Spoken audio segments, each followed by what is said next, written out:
Okay, standard enthalpies of formation.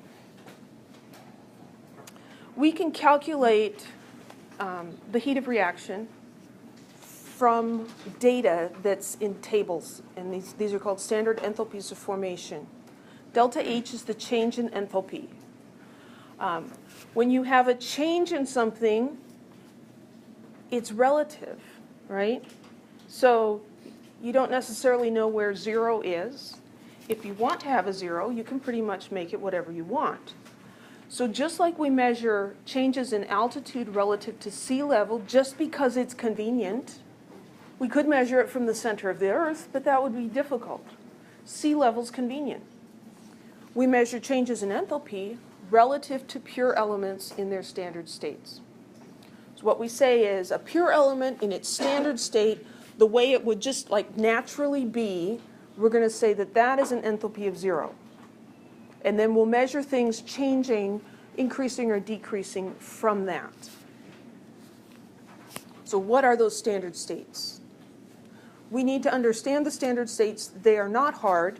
They're mostly common sense. So if you have a gas, for the gas, we're looking at the pure gas, not a mixture, at a specified pressure. So 1 atmosphere, regular pressure, right? A gas at 1 atmosphere. If we're looking at a liquid or a solid, we're looking at the pure substance in whatever form it's most stable in at 1 atmosphere and room temperature. We say that's 25 degrees. If you're doing experiments where you're at a different temperature, you might be able to find enthalpy changes for those other temperatures, but usually we're looking at 25 degrees. If you have something in a solution, you're looking at the pure substance in the solution with a concentration of 1 molar, 1 mole per liter. And so it's just all just like easy, 1 mole per liter. I can go back. So gases, all of these are pure except for the solution. Pure gas at 1 atmosphere, pure liquid or solid, whatever its most stable form is, at 1 atmosphere at 25 degrees Celsius, substance in solution, a concentration of 1 mole per liter. So what we call the standard enthalpy change, this is delta H, now we've got this degree sign. That indicates that we're referring to things in their standard states. Standard enthalpy change is the enthalpy change when all the reactants and all of the products are in their standard states. So this is standard. When we talk about enthalpy of formation, we add a subscript F there. So again, we're looking at things in their standard states, but we're now looking at how much energy is required to form 1 mole of a compound from the elements in their standard states. For pure elements in their standard states, we define their heat of formation as 0. We're saying that's our 0 place, and when we look at a compound, we're going to look at the energy change in forming it from elements at their standard states. So this is a table that's present in Chapter 6, and it lists some heats of formation. Here we have bromine gas, bromine atoms. Is that bromine's natural state? No. Bromine is one of the 7 diatomic elements. Its most stable state is the diatomic molecule. It's the beer. It's the beer, yeah. In the, never fear ice cold beer. I still got the horses need oats with pepper and ice.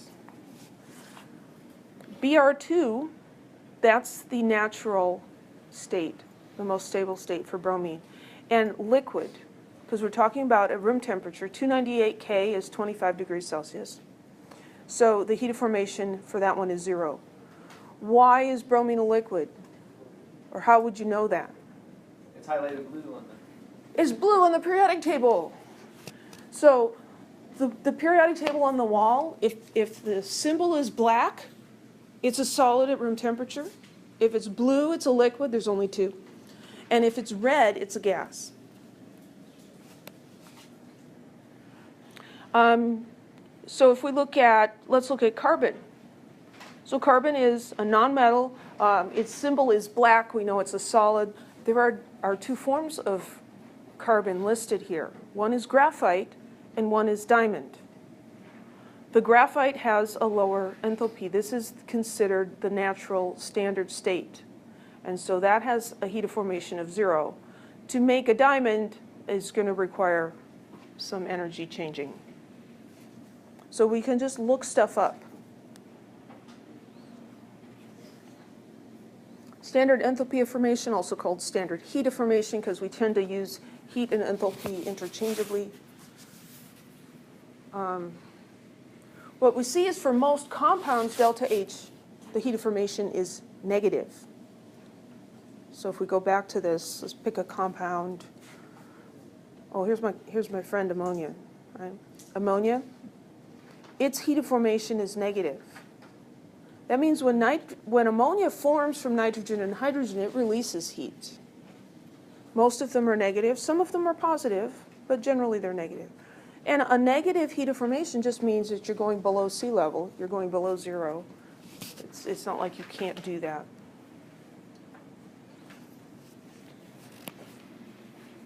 So we need to be able to write a chemical equation showing how a compound is formed from its elements. So if we look at methane, CH4, well, we've got carbon and we've got hydrogen. We're going to pick the elements in their standard states. So for carbon, it's a solid at graphite. For hydrogen, it's the diatomic molecule in the gas state. And then we're going to balance the equation. We need 2 of the H2s so that we can get a total of 4 hydrogen atoms. We need 1 carbon. And then we can look this up. The heat of formation, the heat of reaction for this particular reaction is the same as the heat of formation, minus 74.6 kilojoules per mole. The definition requires that we're making 1 mole of compound. So we're always making 1 mole of the compound, and these coefficients are going to be whatever they have to be so we can make 1 mole. We may end up with fractions. It's okay. If you're not sure about the standard state of an element, look up its heat of formation, find the state of it where delta HF is 0. So let's look at carbon monoxide. So if we're trying to write the formation reaction for carbon monoxide, we need carbon and we need oxygen. And then we have to find out, well, what are the standard states? Well, for carbon, it's graphite. And for oxygen, it's O2.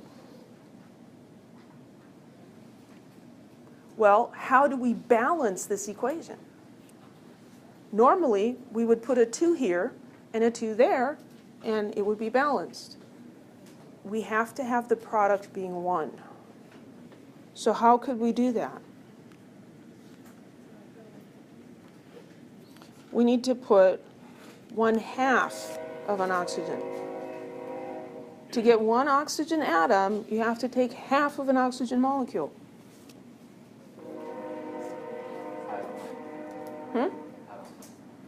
I know. Andrew doesn't like it. And this doesn't work if you're talking about particles.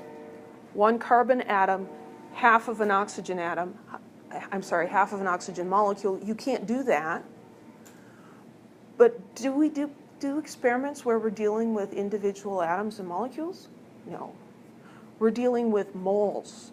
6.022 times 10 to the 23rd carbon atoms plus 3.011 times 10 to the 23rd oxygen atoms from the molecules. So then that works out okay. So we just have to be okay with it. It's just this little part of the class. So we end up with this reaction. We would look up the heat of formation in the table. You do not memorize those out. Okay, any questions?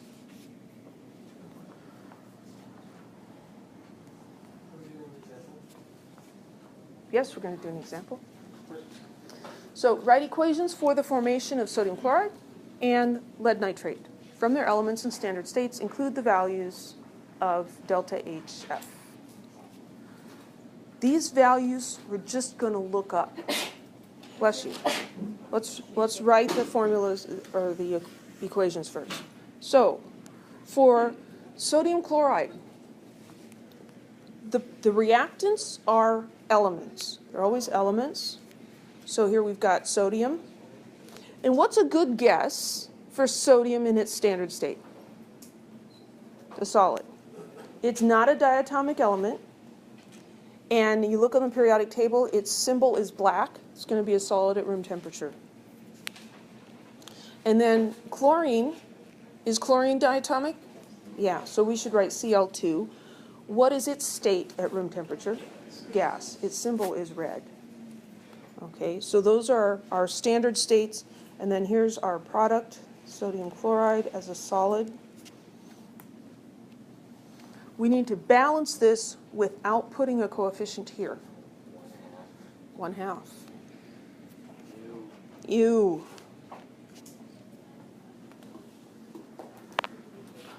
Some of you will be fine with just going straight to the fraction. Others may want to balance it the regular way. So let's do that real quick. Normally what we would do is we'd say, well, 2 of these and 2 of those. And now it's balanced. That's the normal thing. We have to get rid of this number. We have to divide everything by this. And so that's where we end up with the 1/2. Wait a minute. Oh, I know what happened.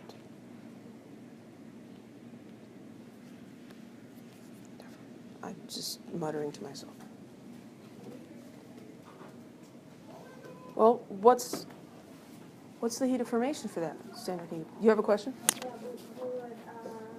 Would it always be 1/2? It's 1/2 because I need 1 chlorine atom and they're coming in pairs. So I need to break up that pair. I just need one atom. So I'm going to have half of the pair. So it's like, if I just want 1 shoe, that would be half of a pair of shoes. So we need to look it up in a table. Oh, where did I put the table? Oh, shoot. Okay.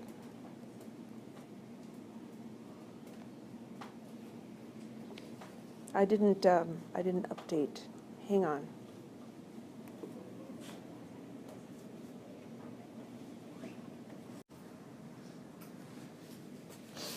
Okay, now we've got our thing here. So to find the heat of formation, we're just going to look it up in the table. Dang. I don't see it. It's not in this table. Awesome.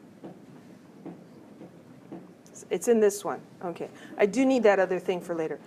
Here's sodium chloride. Minus 411.2 kilojoules per mole. Just shoot me now.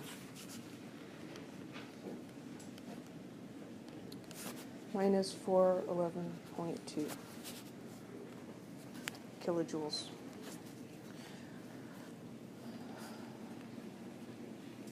They're always for 1 mole. Okay, let's do the next one. So what are the 3 elements in this lead-2 nitrate? Lead, nitrogen, and oxygen. So let's write them down and try to get their standard state. So lead, what do you think? Solid. We're not looking at it as an ion. It is lead-2 in this product, but we're looking at the elements. So I'm glad you said that. And then nitrogen, what's nitrogen's standard state? It's diatomic, and it's a gas. And how about oxygen? We already did that, right? O2, gas. And then we want this to make 1 mole of lead nitrate.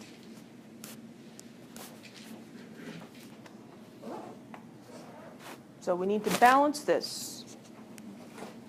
1 lead, 1 lead. That's okay. 2 nitrogens, 2 nitrogens. So far, so good. 2 oxygens. How many oxygens over here? 6. Oh, well, we can do that without fractions, so Andrew will be happy. There you go. What's delta HF? We gotta go look it up. We're gonna get dizzy going back and forth. This is why I brought this page in. So, lead nitrate right here. This first column is delta H. These are delta G and S. We're not going to be worrying about those. You'll see those in 1B. But this is the guy right here, minus 451.9.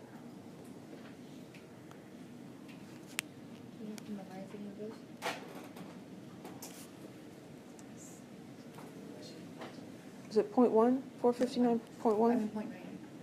451.9. I knew there was a 1 in there. 451.9 kilojoules per mole. You always look those up. The only heats of formation you need to know are those for elements in their standard states, and what are they?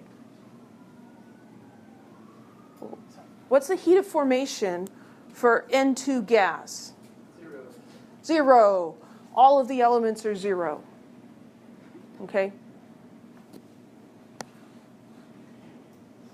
Now I'm like completely lost. Okay, we'll be coming back to that one.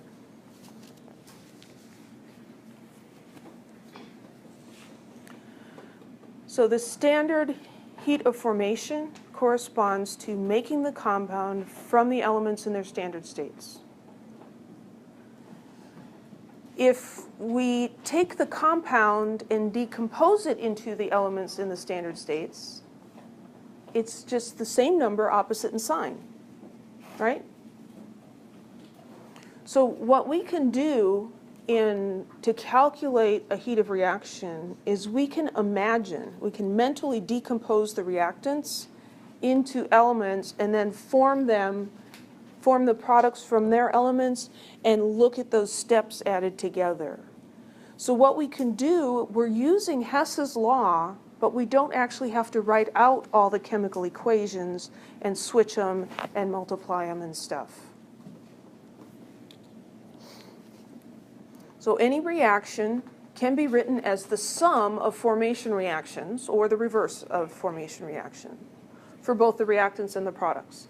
And if you add up all those things like we did with that annoying NO2, N2O, NO thing, you can find the combination that fits. But there's a shorter way. The heat of reaction for an equation is just the sum of the standard heats of formation for all the products. You have to include the molar coefficients in there. And then you subtract the heats of formation for the reactants, again, including the molar coefficients. We're subtracting the reactants because it's going to be backwards. So this sigma sign here means sum, and n is just the coefficients.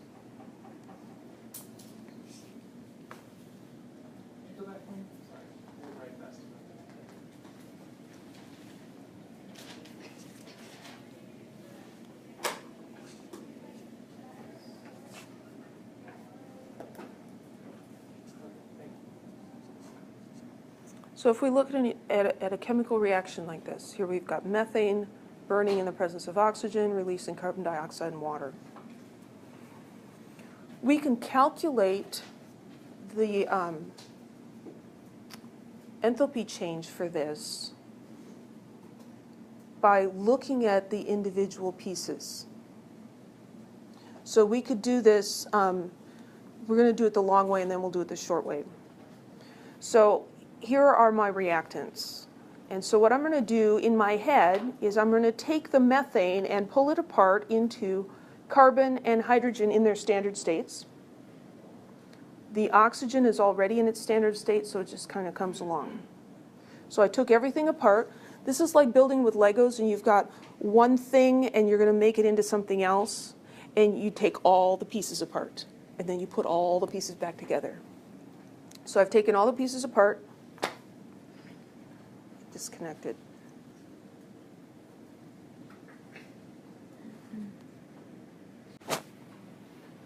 So from all the pieces, then we're going to put together the products. So first I'm going to make the carbon dioxide. I'm going to take carbon in its standard state and oxygen in its standard state and put it together and make the CO2. That's the heat of formation of CO2. And then I'm going to take hydrogen and oxygen in their standard states and make water. I'm making 2 water molecules, so that's 2 times the heat of formation. Does that make sense? So I can take these formation equations and the heats of formation, and I can rearrange them and add them together so they add up to this. And then I would add these up, and I'd get a result. That's going to be kind of tedious. Or we can say, well, I'm going to take the heat of formation of this plus 2 times the heat of formation of that, and then I'm going to subtract the heat of formation of this and the heat of formation of this times 2. And we end up with the same thing. That didn't really mean much to you guys, did it? So, what is she talking about? So delta H for the reaction is the delta H's of formation for the products minus the heats of formation for the reactants. We have to take into account the coefficients. So the products, we've got CO2. The heat of formation for CO2 is negative 393.5. This is per mole. How many moles of CO2 do we have? 1. So that's going to be negative 393.5 kilojoules. And then the heat of formation of water is this one, minus 241.8 kilojoules per mole. How many moles do we have? 2. We need to multiply that by 2, and the units are going to cancel out. So plus 2 times negative 241.8 kilojoules.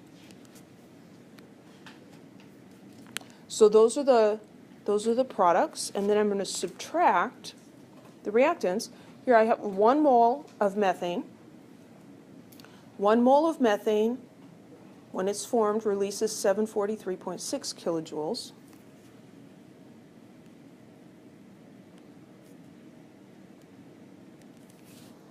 This negative sign out here is because, are we forming methane? No, we're taking it apart. So this negative sign makes the heats of formation for all of the reactants negative because they're being taken apart. I shouldn't have put this closed parentheses yet. What's the heat of formation for 2 moles of oxygen? 0. Technically, it's 2 times 0, right? Still 0. So plus 0. It's already in its standard state. So then I do the math there.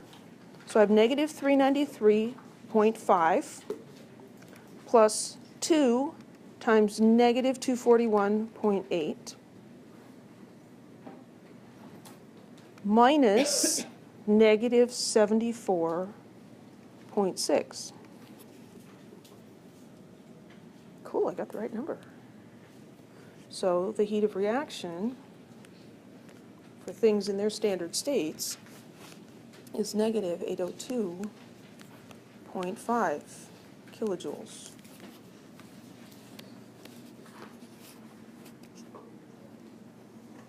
We could add equations together, or we can use this. This is kind of an abbreviated form, not entirely correct, but close enough.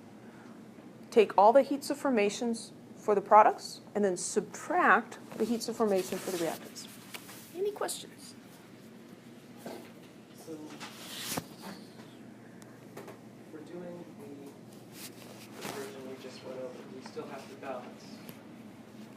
Well, this equation would have to be balanced, yes. Yeah. But you do not have to even look at those equations, the formation reactions. You don't even have to look at those. You can just use the values you pull out of a table. It's much simpler. You might think, well, why did you even tell us about the other thing?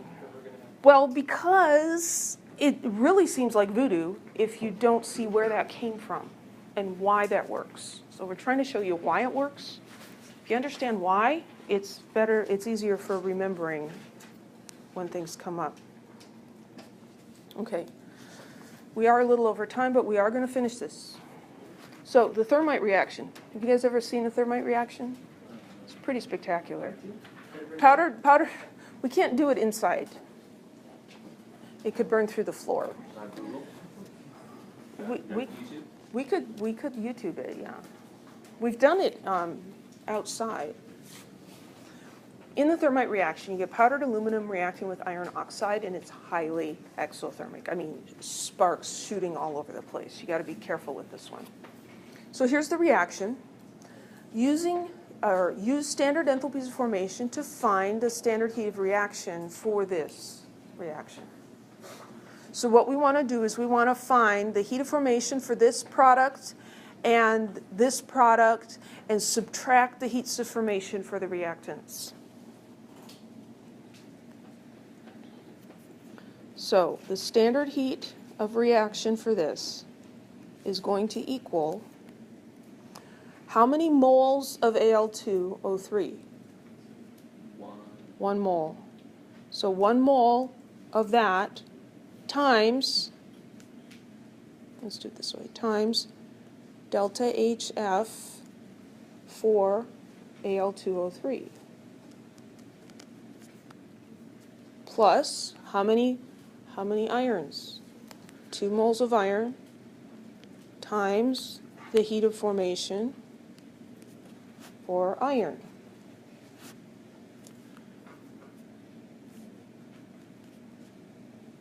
And then we're going to subtract 2 moles of aluminum times the heat of formation for aluminum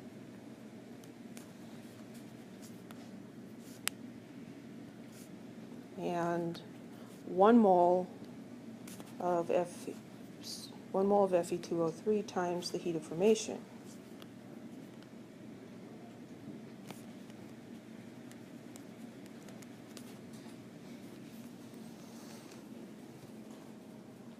That's what that equation with the sigmas is telling us to do. The coefficient of this times its heat of formation plus the coefficient of that times its heat of formation. Subtract, same thing over here. It's like the other deltas. It's the final minus the initial. I always had a hard time remembering which direction am I going, and that helped me. Final minus initial. So we have to look some of these up, but some of them we should know. What's the heat of formation for aluminum solid? 3? 0, right? Because it's an element in its standard state. So this one is 0, so we don't need to worry about that one. Is there another one that's also 0? The iron. So this one's 0. So we don't need to worry about those. But we do need to look up Fe2O3 and Al2O3.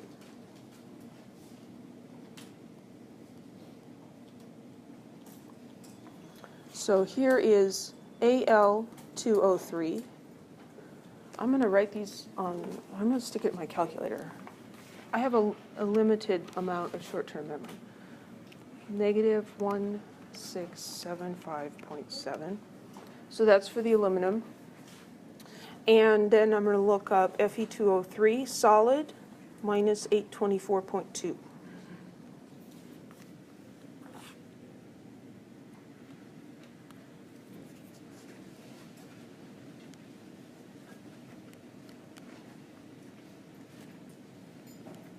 So there's the one for the Fe2O3 was minus 824.2 kilojoules per mole, and it's times 1 mole. And the moles cancel. And this one was 0, so we can leave it out. And so I've just got that guy. And then over here I have 1 mole times the number for aluminum. Negative 1675.7 kilojoules per mole. and the moles cancel out. And the other one in there is 0, and so that goes away too.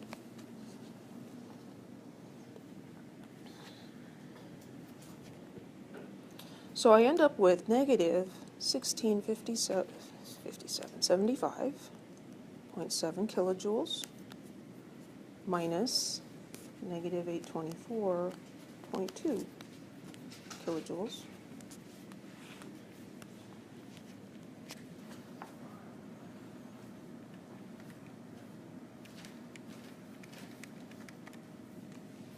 Minus 851.5 kilojoules.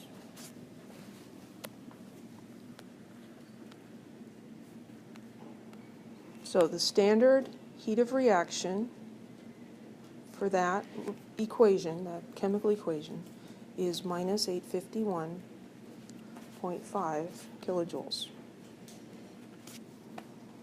Any questions?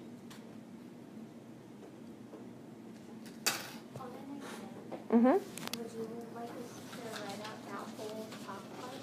On an exam, would I like you to write out this whole top part? Not necessarily. I wrote out a lot more than is necessary here because I want to give you a visual on what we're doing. But I wouldn't write all that out. Okay. I might write this part out, the second line, I might write that. Any other questions?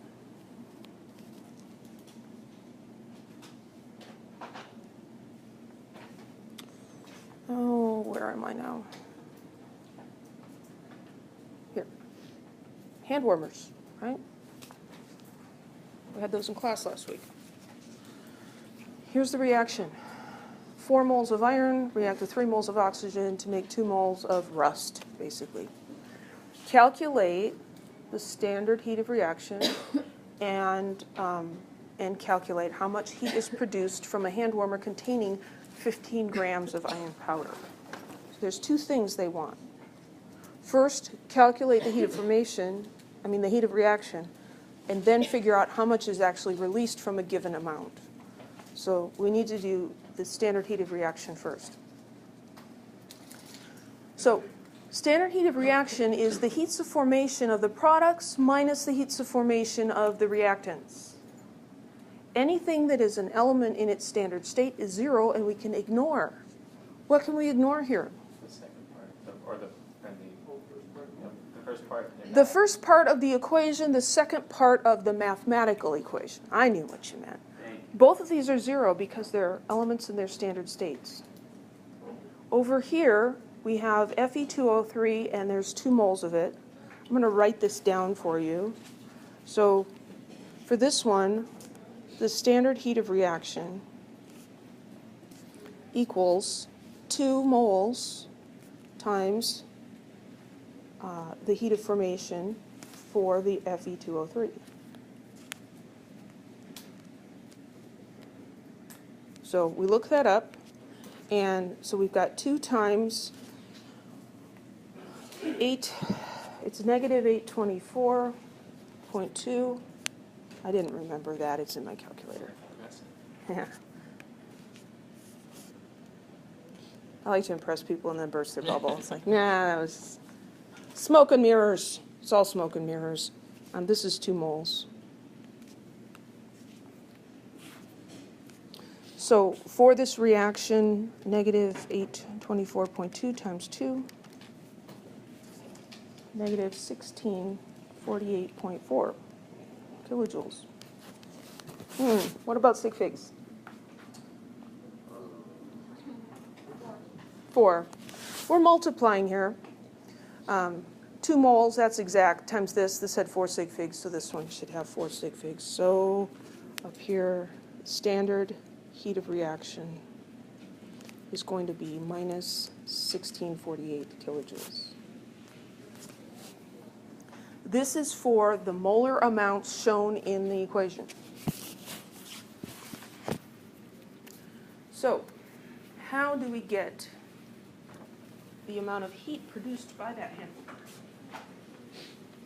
Do the grams to moles, moles to kilojoules? Yeah, grams to moles, moles to kilojoules. We're going to use stoichiometry.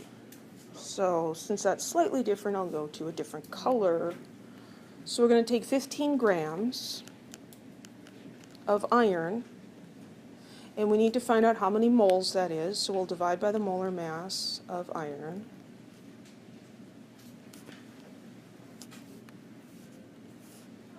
And I didn't cheat there, I did remember that one.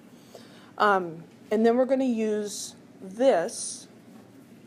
So we've got minus 1648 kilojoules for how many moles of iron? Oh, The coefficient, 4. 4 moles of iron. So moles of iron cancel out. So 15 divided by 55.85 times negative 1648 divided by 4 equals. I guess that's okay. The number looks weird to me. I'm getting minus 110. Other people too? Okay. It needs 3 sig figs, so I'll put 5. 6, 5. And the unit on that is kilojoules. So if we round that, we get minus 111 kilojoules. Do we keep the negative sign when we answer the question? How much heat is produced? How much money did you give him? Negative $5? No. I gave him $5. So amount of heat produced, 111 kilojoules are produced. The words give the direction. If this was a show your work problem on an exam and you told me minus 111 kilojoules, I wouldn't mark that wrong because I'd understand what you mean. You're welcome. You planning to do that? I'm already going to, I'm just writing down. 111 kilojoules produced. So that's one answer, and the other answer is up here. Any questions?